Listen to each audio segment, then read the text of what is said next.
অনেকে বাঘের আক্রমণের শিকার হয়। যেদিনই সুন্দরবনে যায় মধু আহরণ করে। আমাদের এলাকায় সবচেয়ে আমরা চাই ভেড়িবাঁধ। এই এলাকাটার নাম পূর্ব দাতিনাখালী। এলাকার মানুষ সাপে সুন্দরবনের উপর নির্ভরশীল। সুন্দরবনে মাছ কাঁকড়া মধু সংগ্রহ করে, এর পরে হচ্ছে সংসার চলে। এখানে এই নদী ভাঙন এলাকা, এখানে কোনো হচ্ছে হাসপাতাল বা ক্লিনিক নেই, তেমন ভালো ডাক্তার নেই। আমাদের এখান থেকে ডাক্তার দেখাচ্ছি শ্যামনগর যাওয়া লাগে না মুন্সিগঞ্জ যাওয়া লাগে। আমাদের আশেপাশে কোনো কমিউনিটি ক্লিনিক নেই।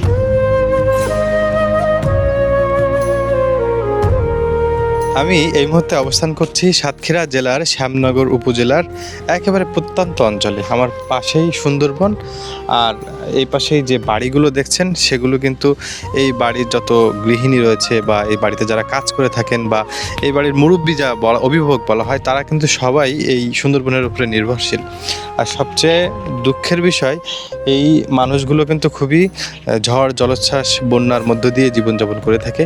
এরকম জায়গায় যে বাস করা যায় এটাই কিন্তু অনেকে ধারণা করতে পারে না। কিন্তু আমি এসে অবাক হলাম, এখানে মানুষ বাস করে এবং এখানকার মানুষগুলো এখান থেকে প্রতিদিনই সুন্দরবনে যায়, মধু আহরণ করে, মাছ ধরে, কাঁকড়া ধরে, কাঠ কাটে, এগুলো বিক্রি করে তাদের জীবন জীবিকার তারা পরিচালনা করে।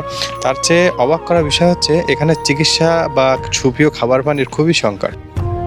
খাওয়ার পানির সমস্যা। এখান থেকে 1 থেকে 1.5 কিলোমিটার দূরে আমাদের পিএসএফের পানি নেওয়া লাগে।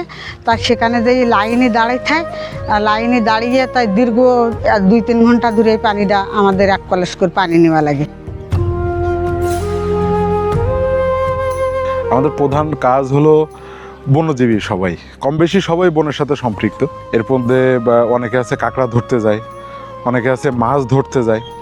তো এখন আমরা যে সমস্যার সম্মুখীনগুলো হই, দেখা যাচ্ছে মধু সংগ্রহ করতে গেলেও অনেকে বাঘের আক্রমণের শিকার হয়।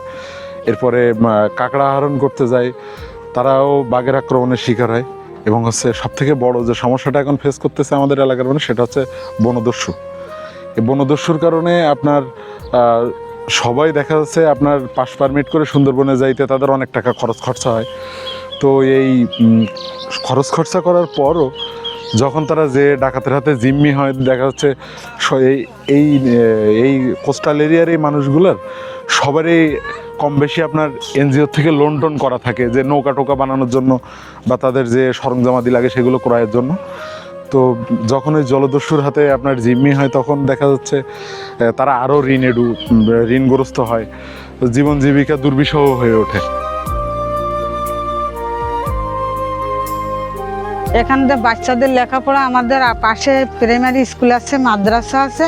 তো বর্ষাকালে যে কিভাবে ওই স্কুলে যায়, আমাদের কোনো সেভাবে রাস্তা নেই।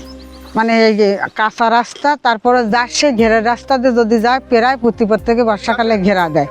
ঘেরা দেওয়ার পরে অনেক দূর ঘুরিয়ে এসে তাই স্কুলে যাবে। এটা তো সবাই জানে যে এপ্রিল মে মাস আসলেই মনে করেন যে